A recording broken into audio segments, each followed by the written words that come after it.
Welcome to exam गुरुजी भाई Arvind sir. Uttar Pradesh police mock test चल रहा है जो कि यह मैथ का मॉक टेस्ट है दोस्तों। Daily math mock test plus reasoning mock test daily कराया जा रहा है, प्लस हिंदी और प्लस जीके साइंस सभी के क्लास डेली के डेली चल रहे हैं। इसका एक पीडीएफ आपको हमारे टेलीग्राम चैनल पर भी मिल रहा है।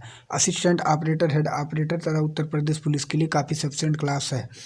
मैथ और मॉक टेस्ट ये आपके लिए है दोस्तों। तो चलिए एक एक प्रश्न को हम देख लेते हैं। पहला प्रश्न आपके सामने है।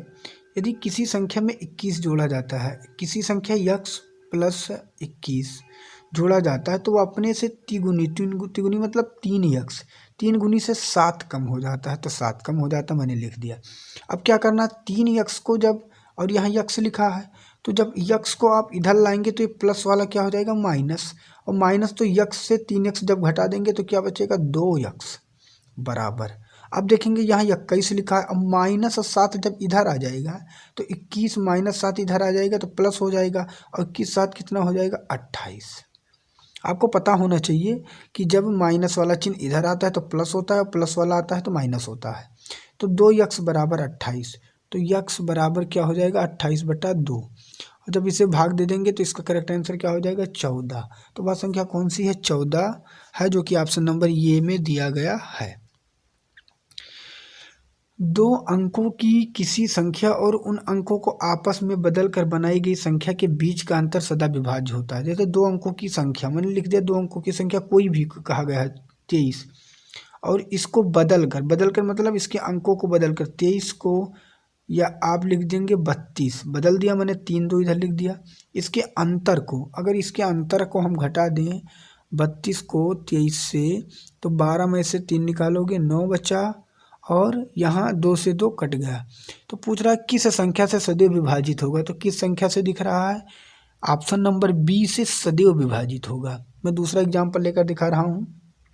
जैसे 96 लिख रहा हूँ, इसका मैं अगर फिर पलटूंगा 69 लिखूंगा, और 16 में से 9 निकालूंगा 7 बचा, यहाँ 8 में से 6 निकालूंगा 2। फिर 27 इसके अंतर को कहा गया इसलिए मैंने माइनस किया। इसे किससे कटेगा, तो ये सदैव 9 से कटेगा। तो इसका करेक्ट आंसर, इसके बीच का अंतर सदैव 9 से विभाज्य होगा। 4 लगातार विषम संख्याओं का औसत 40 है तो सबसे बड़ी संख्या कौन सी है। जब इस तरह सवाल आ जाए तो 4 इस तरह आपको मार्क लिख बना देना है। विषम संख्याओं का औसत 40 है तो यहाँ इसका औसत कितना 40। जब आप इधर बढ़ेंगे तो प्लस करेंगे, और जब इधर बढ़ेंगे तो माइनस। तो मैं इधर बढ़ रहा हूँ, 40 के बाद क्या होगा 41। लगातार बोला गया है तो 41 के बाद विषम संख्या कौन आएगी 43। इधर घटना है आपको तो 41 के बाद क्या आएगी 39, और इधर क्या आएगा 37। तो पूछा गया सबसे बड़ी संख्या कौन सी है, तो सबसे बड़ी संख्या हो जाएगी 43, जो कि ऑप्शन नंबर सी में दिया गया है।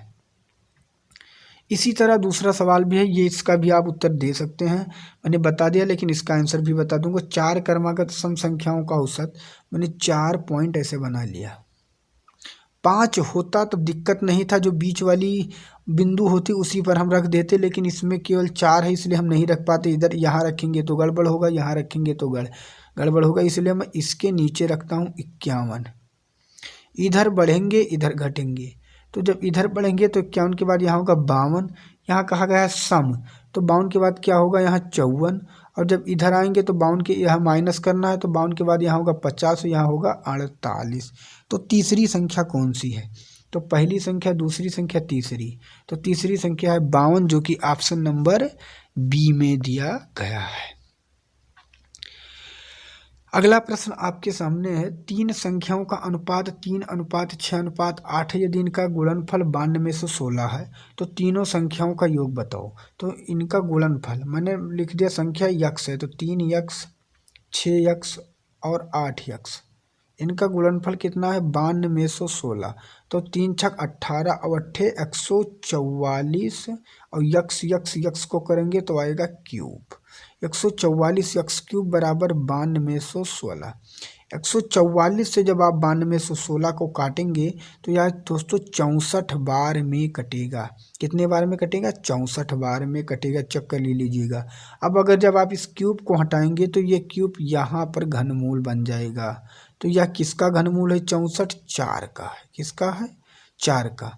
अगर अब ये 4 आ गया तो अब यहाँ पर भी आपको 4 से गुणा कर देना है, यहाँ पर भी 4 से, यहाँ पर भी 4 से। तो यहाँ हुआ 3 चौक 12, यहाँ हुआ 6 चौके 24, यहाँ हुआ 8 चौक 32। तो इन तीनों संख्याओं का योग पूछा गया है, तो बस अब तीनों का योग जोड़ लीजिए। तो जब जोड़ेंगे तो क्या हो जाएगा 2 4 6 2 8, इसका जोड़ने पर ऐड करने पर आएगा 68, जो कि ऑप्शन नंबर डी में दिया गया है। अगला प्रश्न आपके सामने 3 क्रमागत संख्याओं का योग 15 है। जब योग दे दे, क्या दे दे? योग 15 है, तो पहले तो आपको 15 को योग को 3 से काटना है, तो 3 पचे 15, यहाँ क्या आया? औसत 5 आया। अब यहाँ पर आपको 3 बोला गया है तो 3 लिख देना है। अगर 4 होता तो इस तरह लगाना है, लेकिन 4 नहीं, केवल 3 है, तो औसत क्या आया? यहाँ 5 रखना है। फिर पूछा गया है कर्मागत। कर्मागत मतलब लगातार, 5 के बाद आगे 6, पीछे घटता है, 5 के बाद 4। तो पूछा गया मध्य संख्या का वर्ग क्या होगा?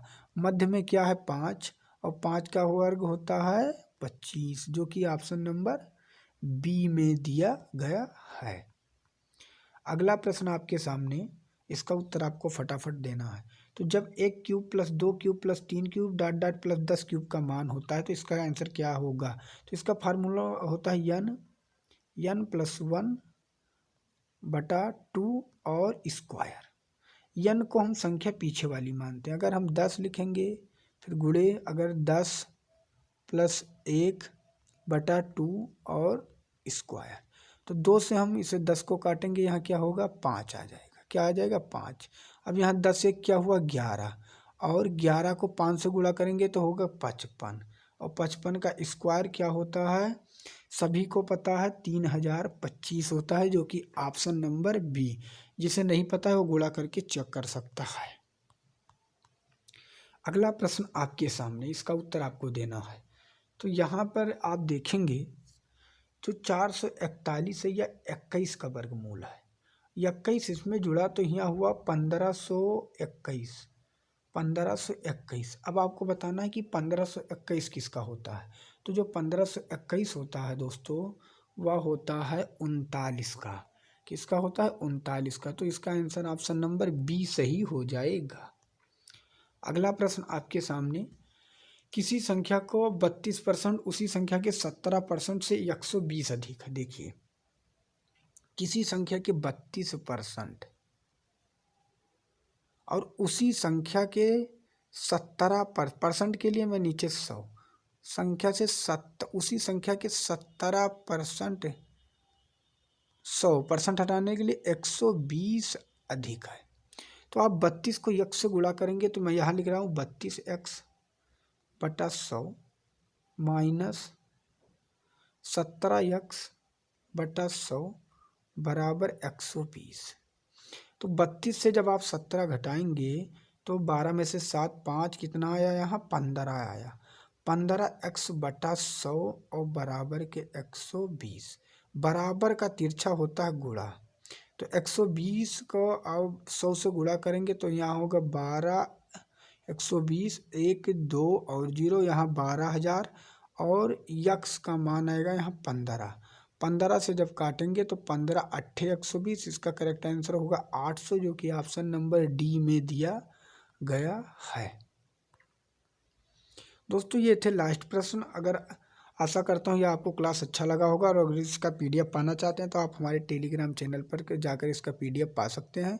अगर कोई सवाल समझ में नहीं आया तो ज़रूर बताना, मैं इसे समझाने की कोशिश करूँगा। मैंने आज जल्दी जल्दी क्लास इसलिए लिया है क्योंकि दोस्तों अभी हमारा ड्यूटी है, अभी हम ड्यूटी पर निकलने वाले थे, इसलिए मैंने जल्दी से क्लास आपके लिए लिया है। किसी को कोई समस्या हो अगर किसी क्वेश्चन में तो कमेंट में लिख दीजिएगा, मैं उस क्वेश्चन को अगले क्लास में एडजस्ट कर लूँगा। तो मिलेंगे एक दूसरे नेक्स्ट वीडियो में, तब तक के लिए जय हिंद, जय भारत, वंदे मातरम।